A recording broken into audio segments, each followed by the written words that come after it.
dengan kasih Kristus kepada hambanya Bapak Pendeta Fritzson yang membawa kita di dalam doa dan juga pembacaan kebenaran firman Tuhan pada pagi hari ini. Baik, mari kita berdoa. Ucapan syukur kami persembahkan kepadamu Bapa. Pagi ini kami bersyukur penyertaan, penjagaan, perlindunganmu yang sempurna sepanjang kawal malam. Sampai pagi hari ini kami bisa menikmati hari yang baru, disertai dengan berkat-Mu yang baru, yang tidak pernah berakhir dan berkesudahan dalam hidup kami. Kami bersyukur pagi ini kami masih diberikan kesempatan untuk menghampiri takhta kasih karunia-Mu. Kami datang dengan membawa bejana hati yang kosong, rongga hati yang kosong, jiwa yang kosong, yang kami sadar harta pangkat dan kedudukan tidak sanggup mengisi kekosongan jiwa kami. Hanya oleh perjumpaan pribadi kami dengan Engkau. Sampaikan isi hati-Mu, sampaikan pikiran perasaan-Mu, bagikan itu semuanya bagi kami sehingga menghasilkan kehidupan yang berubah. Bukan lagi seperti dunia ini tetapi semakin hari menjadi seperti Kristus. Dan sempurna seperti Bapa di surga sempurna. Roh Kudus pribadi yang kami hormati, kami hargai, kami rindukan lawatan-Mu, rawatan-Mu. Bekerja secara ajaib dan luar biasa. Menjamah tanah hati kami, menggemburkan tanah hati kami. Menjadi tanah hati yang subur, yang dipersiapkan Tuhan.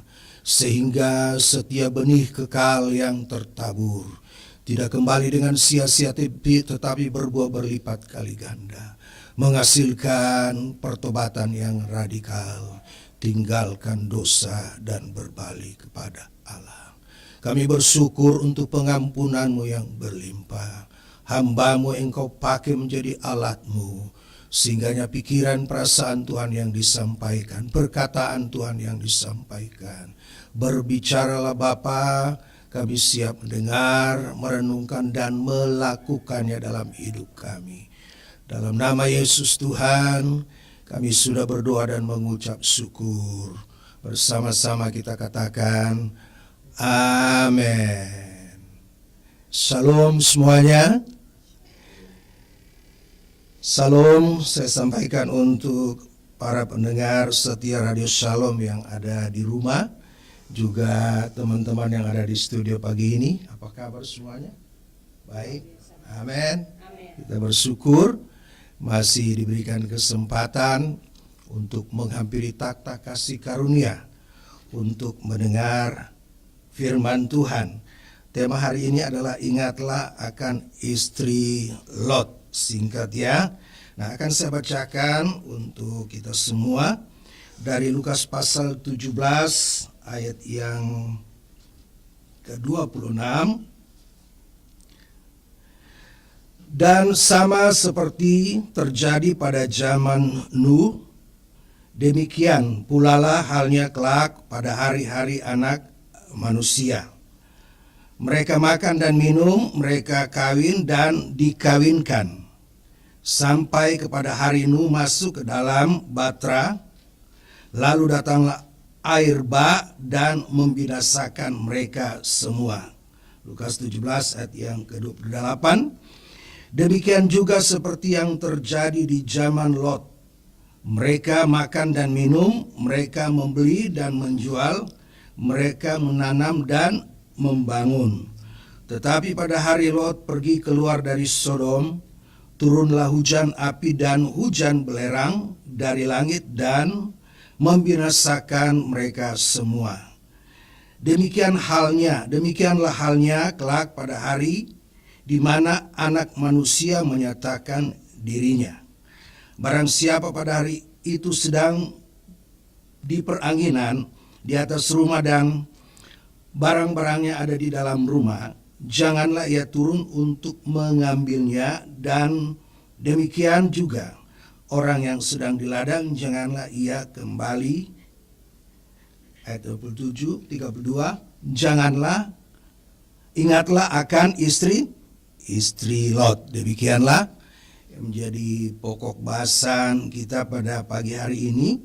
Ingatlah akan istri Lot. Ini singkat ya. Sudah barang tentu oleh inspirasi Roh Kudus, penulis Injil Lukas, yaitu Dr. Lukas, memiliki alasan kuat untuk menulis frasa yang singkat ini, yaitu ingatlah akan istri Lot. Nah, dari renungan pada pagi ini, ya, coba kita ambil sesi untuk mengajukan satu pertanyaan. Ya, ini pertanyaan retorika yang nggak perlu dijawab, tapi justru menjadi sarana kontemplasi, sarana perenungan bagi kita. Pertanyaan demikian, sesungguhnya apa yang telah dilakukan oleh istri Lot sehingga Lukas mencatat ingatlah akan istri Lot. Nah, pertanyaan ini harus kita jawab, ya kan? Apa sih yang sudah dilakukan oleh istri Lot sehingga Lukas mencatat ingatlah akan istri Lot? Kalau di dalam 1 Korintus 10 ayat 11, 1 Korintus 10 ayat 11, semuanya ini telah menimpa mereka sebagai contoh dan dituliskan untuk menjadi peringatan bagi kita yang hidup pada waktu di mana zaman akhir telah tiba. Jadi saudara-saudara kita ada yang tidak setuju bahwa firman Tuhan yang kita baca, yaitu Alkitab, itu bukan sebagai firman Tuhan. Kenapa? Karena di dalamnya ada masalah darah, masalah seks, masalah korupsi, masalah pembunuhan. Nah, seharusnya namanya firman Tuhan itu hanya hal-hal yang kudus, hal-hal yang suci, yang berasal dari Allah. Kenyataannya Alkitab kita diwarnai dengan darah, pembunuhan, diwarnai dengan pemerkosaan, diwarnai dengan gezoliman, diwarnai dengan penistaan dari suku yang satu ke suku yang lain. Nah, ternyata ini jawabannya, bahwa baik hal yang buruk maupun yang suci yang dicatat oleh Alkitab, jawabannya di dalam 1 Korintus 10 ayat 11, yaitu apa? Menjadi peringatan. Semuanya ini telah menimpa mereka sebagai contoh dan dituliskan untuk menjadi peringatan bagi kita yang hidup pada waktu di mana zaman akhir telah tiba. Iya kan? Kalau ada peristiwa-peristiwa tertentu, kalau kita ke Morotai ada tugu peringatan apa? Trikora ya? Iya, Trikora. Artinya sebuah peristiwa yang sudah terjadi. Ya. Sebuah peristiwa yang sudah terjadi, monumen yang ada yang kita jumpai di Indonesia, ya, yang dibangun itu untuk mengingatkan kembali bahwa pada masa silam pernah terjadi perjuangan, ya, Indonesia untuk membebaskan Irian Barat dari tangan penjajah Belanda. Oleh sebab itu kalau Bapak Ibu yang pernah ke Wawama, ya, lokasinya itu ada tugu Trikora peringatan bahwa pada masa lalu tentara Indonesia sedang pernah berjuang untuk membebaskan Irian Barat dari genggaman pemerintah Belanda. Jadi demikian juga dengan semua peristiwa baik yang buruk maupun yang baik yang dilakukan oleh manusia yang dicatat dalam Alkitab, itu menjadi sebuah peringatan. Jadi sempurnanya Alkitab kita di sini tidak hanya hal-hal yang baik, ya, dari manusia, ya, moral umum, ya. Nah, tetapi hal-hal yang buruk juga dicatat. Supaya apa? Yang baik, yang buruk itu menjadi peringatan. Ya kan? Kalau emosi kita sehat, iman kita sehat, pemahaman kita sehat, maka yang buruk itu bisa menjadi yang baik bagi kita. Amin. Yang buruk yang dilakukan oleh orang lain itu menjadi sebuah pelajaran bagi kita bahwa kita jangan melakukan hal yang sama yang pernah dilakukan oleh generasi kita masa lalu, yang mungkin pernah terlibat dengan penyembahan berhala, dengan korupsi, dengan penyalahgunaan obat, dengan penyalahgunaan seks. Semua peristiwa-peristiwa itu yang kalau kita ingat, kita harus mengambil satu keputusan yang radikal bahwa aku nggak mau hidup lagi seperti generasiku masa lalu. Ini yang disebut dengan apa? Pemutusan generasi. Jadi kalau ada pepatah berkata bahwa buah tidak jauh, apa? Kira-kira gimana? Buah, masih ingat? Buah jatuhnya tidak jauh dari pohon. Iya, itu pepatah. Tapi kalau kebenaran firman, kita bisa patahkan pepatah tersebut bahwa ketika kita melakukan keputusan radikal, melakukan pemutusan generasi untuk tidak melakukan masa-masa gelap, masa-masa kelam yang dilakukan oleh nenek moyang kita, kan ini peringatan. Amin. Demikian juga dengan catatan dari Lukas 17 ayat 32, ingatlah akan istri Lot. Tadi kan saya katakan coba kita berpikir, kemudian mengajukan pertanyaan, kita yang bertanya, kita juga yang menjawab. Oke, supaya lebih benar lagi Alkitab yang bertanya, Alkitab yang menjawab, ya. Bahwa apa sih yang dilakukan oleh istri Lot sehingga kalimat frasa yang singkat ini ada di dalam Lukas 17 ayat 32. Ternyata masa lalu yang dilakukan oleh istri Lot dan juga generasi zaman Lot dan generasi zaman Nuh dicatat, itu menjadi sebuah peringatan bagi kita umat perjanjian baru untuk tidak melakukan seperti yang dilakukan oleh generasi zaman Lot dan generasi zaman Nuh. Nah, berarti kita harus mengambil sebuah keuntungan spiritual. Garis bawahi, keuntungan spiritual dari peristiwa Nuh dan juga peristiwa generasi Lot. Dari apa yang sudah kita baca di sini, kita melihat bahwa ada dua generasi yang dicatat oleh Lukas, ya, sebagai contoh bahwa mereka tidak mempersiapkan diri untuk apa? Untuk menerima berita penyelamatan. Ya, kita lihat pada zaman Nuh 40 tahun. Kemudian pada zaman Lot sudah berbagai peringatan demi peringatan bahwa mereka harus keluar tinggalkan Sodom. Tetapi justru ketika istri Lot sedang berlari, dia berbalik menoleh ke belakang, dia lihat Sodom. Dan Alkitab mencatat dia menjadi apa? Tiang garam. Nah, banyak orang berbicara tentang menanti kedatangan Tuhan disertai dengan peristiwa-peristiwa yang bom baptis, peperangan. Kalau kita bicara peperangan, sejak manusia jatuh dalam dosa sudah terjadi peperangan. Kita lihat peperangan secara dalam keluarga Adam, Kain dan Habel. Ya, Kain membunuh apa? Habel. Kemudian peperangan suku, kan? Ketika orang Israel memasuki tanah Kanaan dalam perjalanan di padang gurun pun mereka sudah berperang. Sampai mereka memasuki tanah Kanaan pun mereka berperang. Kalau di dalam Kejadian pasal 15 Tuhan katakan berdiam dirilah, aku akan berperang ganti kamu. Ya, kita harus lihat situasi. Nah, setelah mereka memasuki Kanaan, apakah mereka berdiam diri? Enggak. Bahkan di padang gurun mereka sudah berperang, mereka nggak berdiam diri. Memasuki tanah Kanaan pun mereka berperang. Jadi kita harus lihat konteks, nggak boleh pakai ayat ini sembarangan. Oh, diam diri, Allah akan berperang ganti kamu. Ya, lihat dulu dong.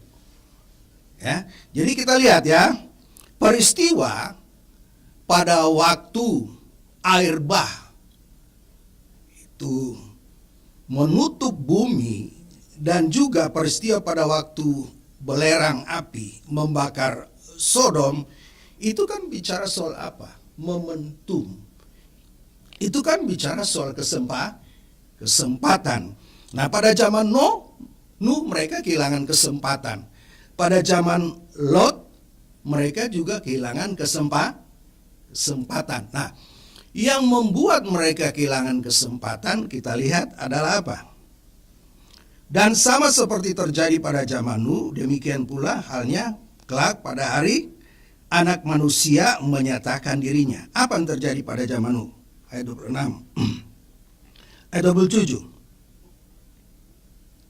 Mereka makan dan minum, mereka kawin dan dikawinkan sampai kepada hari Nuh masuk ke dalam batra, lalu datanglah air bah dan membinasakan mereka. Jadi gambaran kedatangan Tuhan itu tidak hanya berbicara tentang peristiwa-peristiwa yang bom baptis, ada peperangan, ada kelaparan, ada bencana, ada hal-hal yang menyesatkan. Justru ya, hari Tuhan, hari Anak Manusia menyatakan dirinya, ya, itu terjadi pada saat dunia sedang hidup dalam kenyamanan. Amin. Nah, ini bahaya nih orang Kristen. Kalau hidup dalam kenyamanan, ini mereka nyaman loh.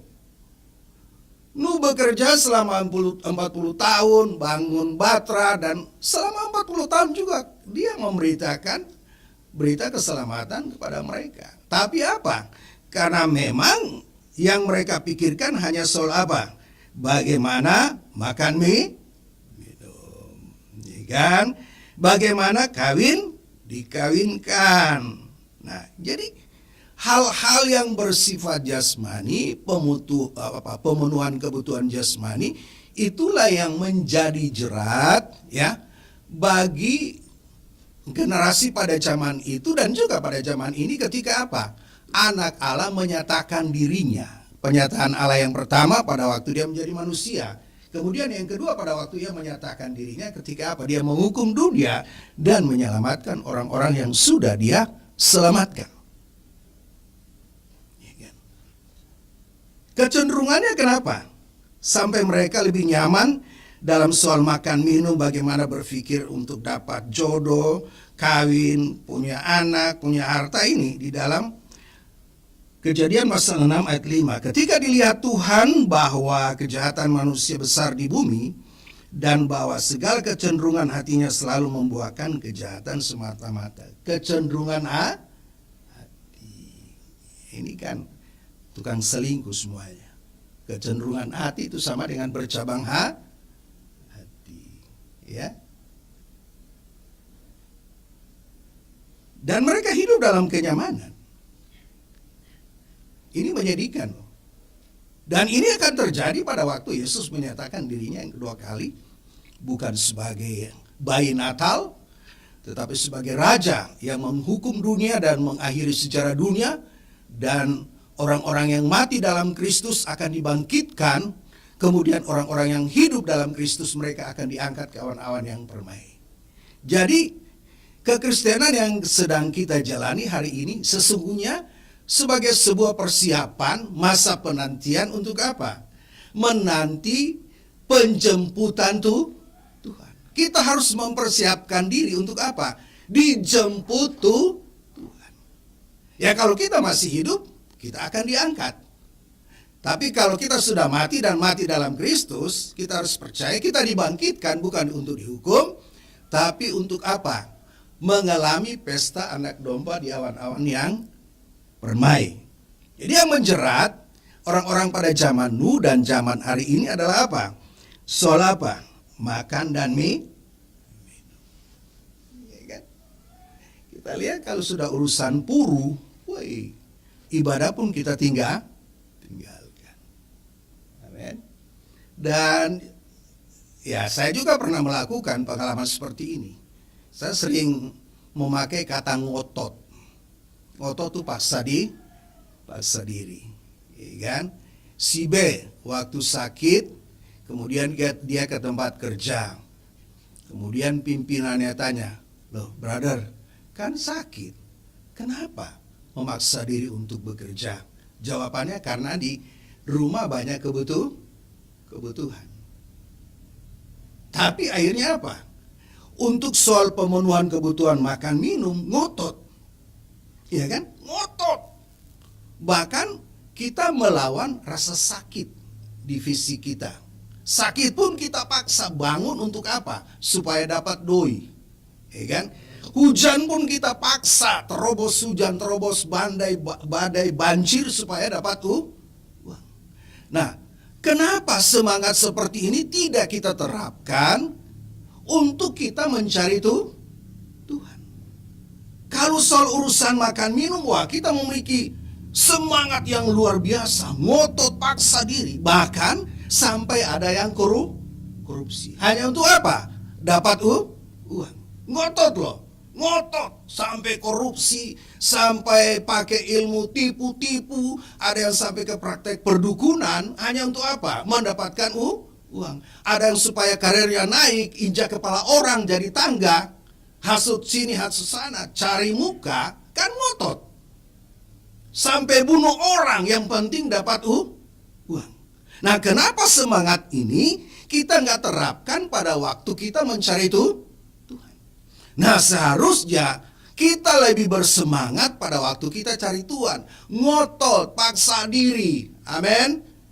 Kalau yang satu sakit tetap cari kerja, ini pun harus demikian. Ya, sakit pun kita tetap berdoa, sakit pun kita tetap baca firman, sakit pun kita tetap cari Tuhan. Tapi kalau memang soal urusan makan minum, Tuhan pun kita kalah. Kita percaya Tuhan Maha Tahu, Maha Adil. Tapi ketika kita korupsi, kita anggap Tuhan tidak tahu dan tidak hadir. Halo, gimana nih kekristenan seperti ini? Percaya Tuhan Maha Tahu, Maha Hadir. Tapi kalau sudah berurusan dengan markup proyek, tipu sini, tipu sana, korupsi, kan? Kita anggap tuh Tuhan bodoh, nggak tahu apa-apa, Tuhan buta. Tapi ngakunya Tuhan Maha Tahu. Tetapi ketika berurusan dengan makan minum dan harus korupsi, kita anggap Tuhan tidak tahu. Ini kekristenan yang paling menyedihkan yang sedang dihadapi oleh umat Kristen. Dan memang gereja sedang kehilangan kuasa. Jadi para pendengar Radio Shalom yang tayang di luar studio maupun di dalam studio, ngotot, paksa diri. Amin. Karena Tuhan gak paksa kita, iblis juga gak paksa. Tapi demi nasib kekal kita, demi keselamatan karakter kita, kita harus paksa. Kenapa? Hanya untuk pemenuhan kebutuhan kita paksa. Sakit kita mengail, sakit kita banai kalapa, bakumpul, kalapa, bakore kopra, apalagi musim Natal ini, bak paksa diri, cari doi, yang penting buat babili baju, babili kue. Tapi kenapa untuk urusan-urusan kekal, hal-hal yang bernilai kekal, keselamatan karakter kita, nasib kekal kita, kita anggap sepi, seakan-akan Tuhan gak ada, Tuhan gak hadir. Kita buat seakan Tuhan itu bodoh. Ini betul-betul menyedihkan. Kenapa? Karena sudah hidup dalam zonanya nyaman. Ini generasi Nuh dan generasi Lot, ini nyaman. Yang mereka pikirkan hanyalah bagaimana kawin. Kalau di gereja saya, karena ini nasional saya tidak sebutkan, gembala saya mengatakan, ya, nikah atau tidak menikah itu enggak masalah. Amin. Menikah atau tidak menikah itu enggak masalah. Tetapi menjadi masalah kalau menikah, kalau tidak menikah, kesendiriannya untuk apa? Buat dosa. Lihat Bunda Teresia, sampai masa tua tidak menikah. Tapi hidupnya berdampak bagi seluruh masyarakat yang ada di India. Dan tidak pandang suku bangsa. Yang kotor, yang miskin, dia bawa, dikasih mandi, kasih sekolah, kasih rawat. Demikian juga dengan menikah. Menikah juga menjadi masalah jika kita tidak sadar bahwa pernikahan itu ada bukan karena rancangan gereja, rancangan pendeta, tetapi betul-betul itu ada karena apa? Blueprint. Pernikahan Kristen itu blueprint, cetak birunya dari Tuhan. Kalau kita sadar bahwa pernikahan itu cetak birunya berasal dari Tuhan, maka pernikahan yang kita bangun itu sebagai sarana kehadiran Allah sorga kecil, menghadirkan kemuliaan Allah, menghadirkan kehadiran Allah di dalam rumah tangga, sehingga apa? Rumah tangga itu terjaga, kesucian rumah tangga terjaga, terpelihara, keutuhan rumah tangga terpelihara, maut yang memisahkan bukan palu hakim yang menceraikan. Amin. Kok kelihatan marah-marah Pak Pendeta? Saya nggak marah. Saya sedih aja. Saya sedih. Inilah yang saya krisiskan setiap hari. Seharusnya untuk Tobelo yang disebutkan masyarakat Kristen terbanyak. Oke, dosa itu masalah klasik. Tapi seharusnya masalah alkohol berkurang. Pemerkosaan, penyalahgunaan obat, penyalahgunaan seks berkurang. Korupsi pun berkurang. Tapi kenyataannya hari ini tumbuh subur. Dan yang melakukan adalah orang Kristen. Sedih, bagi saya sedih. Jangan hanya bangga sebagai kabupaten dengan Kristen terbanyak, tapi banggalah bahwa ketika gereja hadir dalam sebuah daerah, itu memberikan dampak pertobatan, dampak keselamatan, ada perubahan. Tapi selama kita masih hidup dalam zona nyaman, maka hari Tuhan, hari anak manusia akan menjadi jerat. Hari Tuhan secara pribadi, waktu kita mati tanpa adanya pertobatan. Hari Tuhan secara global, waktu Tuhan Yesus menyatakan dirinya yang kedua kali untuk menjemput ke gerejanya. Banyak orang yang mengalami apa? Kehilangan kesempatan. Dan harus diakui ada orang yang tidak diselamatkan. Karena apa? Banyak kesempatan-kesempatan, momentum-momentum yang seharusnya bertobat. Tetapi karena soal hidup dalam soal zona nyaman, soal kawin, mengawinkan, soal makan, kita lupa dengan nasib kekal kita. Kita lupa bahwa kita ini makhluk kekal, bukan makhluk fana. Generasi-generasi pada zaman Nuh, mereka hanya berpikir mereka itu adalah makhluk fana. Oleh sebab itu yang penting bisa punya pacar, bisa nikah, bisa punya anak, bisa punya rumah tangga. Yang penting juga apa? Bisa makan, bisa jaya, bisa punya titel, punya kerajaan pribadi. Tapi akhirnya apa? Semua yang kita raih, semua pencapaian yang kita raih secara benar, secara kotor, berkeringat darah, akan kita bawa? Enggak, akan kita tinggalkan.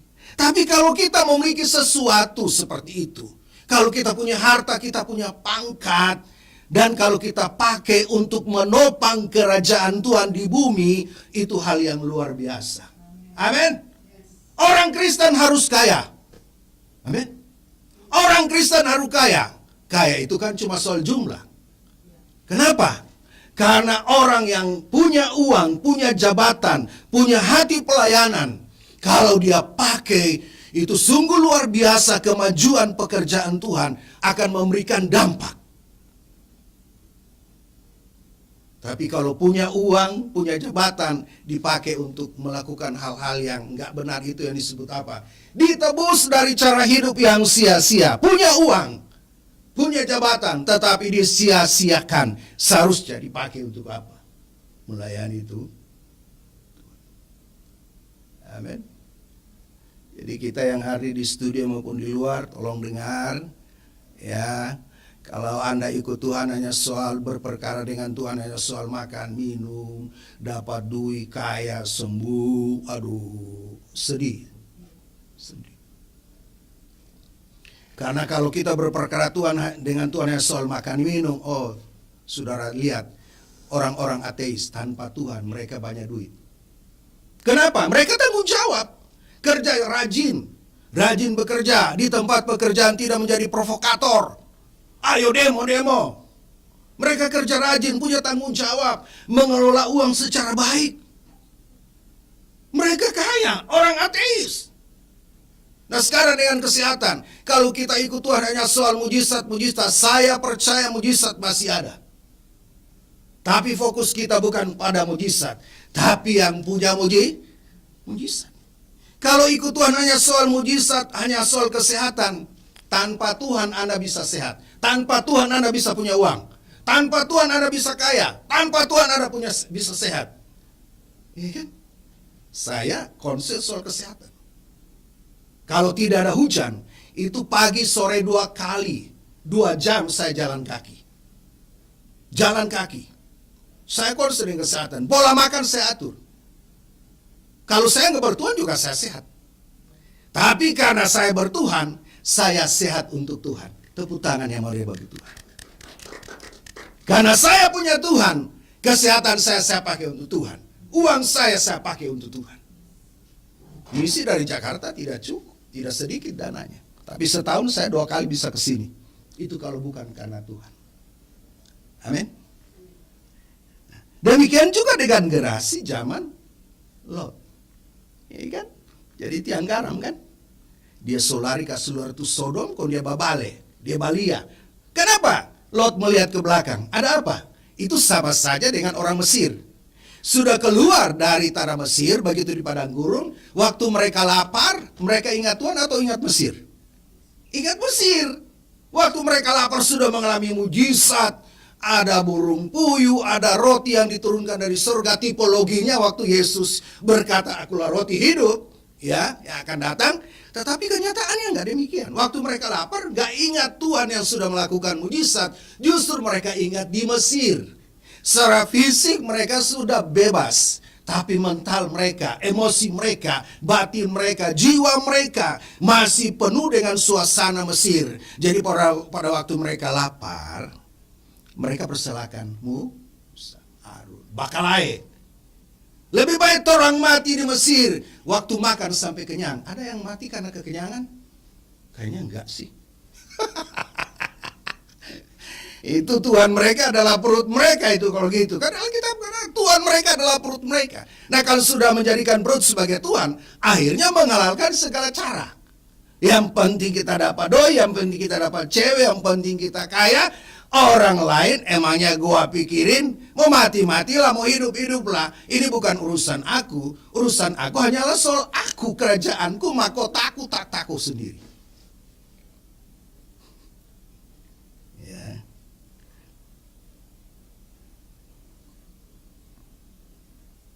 Jadi yang kita dapat tangkap dari istri Lot apa? Harus keluar dari zona nyaman. Khotbah yang hidup itu membuat jemaat itu move on. Memindahkan hati dari cinta dunia kemudian apa? Cinta Tuhan. Anda tidak mungkin merindukan sorga kalau masih madat dengan dunia. Tidak mungkin. Itu bohong banget tuh kayak gitu. Iya kan? Nggak mungkin. Sama aja dengan suami yang berselingkuh. Dia nggak mungkin bisa mencintai istrinya kalau dia nggak move on, pindahkan hatinya dari selingkuhannya ke istrinya. Makanya ada lagunya Ona, antara cinta dan apa? Cinta dan apa? Nyaman. Ada antara cinta dan nyaman. Dia nyaman di mana? Nyaman di selingkuhan atau di istrinya? Selingkuhan. Dia jujur, aku jujur. Aku beta sayang istri, mar beta hati lebih nyaman di selingkuh. Antara nyaman dan cinta. Cinta istri tapi nyaman di selingkuh. Itu yang orang bilang, maaf kata, tai kucing rasa coklat. Ya kalau dosa, ya pokoknya kalau dosa sudah menguasai seseorang, segala sesuatu apa? Fine, enak saja. Wow, ini dunia saya, jangan ganggu saya. Saya waktu renungkan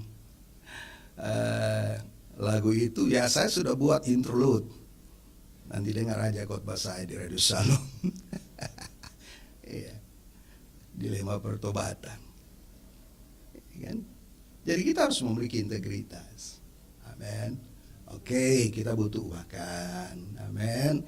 Kita butuh uang, masih injak bumi. Tapi prioritas kita adalah apa? Mencari kerajaan Allah dan kebenaran. Amin. Iya, justru orang melihat ibadah itu hanya di gereja 2 jam. Padahal ibadah kita, liturgi kita itu adalah keseluruhan hidup kita. Amin. Mulai bangun pagi sampai berangkat tidur, itulah ibadah kita, liturgi kita itu. Nah, kalau kita sudah memiliki pemahaman seperti itu, kita sudah mulai keluar dari zonanya nyaman. Ya, amin. Berarti yang sekolah juga beribadah. Ya kan? Yang bekerja beribadah, dokter beribadah, suster beribadah. Segala profesi yang dikerjakan dari pagi sampai berangkat tidur dalam konteks kekristenan itu adalah ibadah. Nah, kalau kita berpikir ya bekerja itu cari doi, makanya tidak heran mudah korupsi. Tapi kalau kita melihat bahwa orang yang bekerja juga adalah ibadah, aboda, gak mungkin dong korupsi. Masa orang ibadah korupsi? Tapi kalau pemahaman kita, liturgi kehidupan kita yang sesungguhnya bukan di gereja 2 jam, tetapi dalam keseharian mulai bangun pagi sampai berangkat tidur, itu menjadi sebuah gaya hidup ya, manner of life, cara hidup, di mana yang hidup dalam hidup kita adalah Kristus, sehingga refleksi Kristus yang hidup dalam hidup kita terpancar dari tutur kata. Sehingga apa? Kita menjadi orang Kristen yang memiliki kehidupan yang berdampak bagi orang lain. Itulah ibadah. Tapi kalau hidup kita menyesatkan orang, melukai orang, menyakiti hati orang, itu bukan ibadah. Jadi kita harus rubah pemahaman kita. Ibadah kita tidak hanya 2 jam di gereja, hanya 1 jam di ruang doa, tetapi juga keseluruhan hidup kita. Jadi Bapak Ibu yang diberkati Tuhan, ya, hidup kita hari ini adalah sedang mempersiapkan Tuhan datang. Sehingga peristiwa Nuh dan peristiwa Lot itu tidak menjerat hidup kita. Amin. Tuhan berkati. Saya kembalikan. Nah, berdoa ya. Oh ya, silakan. Jemaat Tuhan yang sudah mendengarkan renungan firman Tuhan yang dibawakan oleh hambanya Bapak Pendeta Friedson,